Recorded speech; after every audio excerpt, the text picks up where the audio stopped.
কোন জনপরিবহনের ভাড়া বাড়াইতে হলে 15 দিন 1 মাস আগে নোটিশ দিতে হবে, এটা জানাইতে হবে। কালকে রাতে দিচ্ছে, আজকে এখনই আবার ভাড়া দিতে হবে, এটা কোন ধরনের কথা? কি আমরা কি মগের মূল্য পাইছে? ভাড়া 5% ছাড়ে ভারতের তেল দিচ্ছে, আমরা তেল কিনতে পারি তাদের কাছ থেকে, ভাড়া তো কমবে, আরো বাড়ে কেন? কথা মানে কথা নাই বা বাড়াইছে 5 টাকা, ঠিক হইলো? আমরা তো জানি না যে 5 টাকা বাড়াইছে।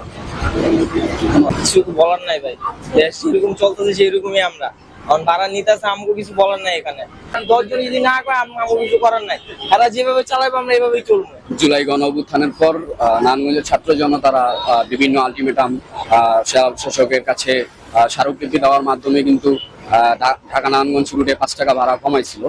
ছাত্ররা আন্দোলনের মাধ্যমে ভাড়া কমাইছিল, সেই ভাড়াটা পুনরায় বৃদ্ধি করা ছাত্র আন্দোলনের অপমান করা এক কথায়।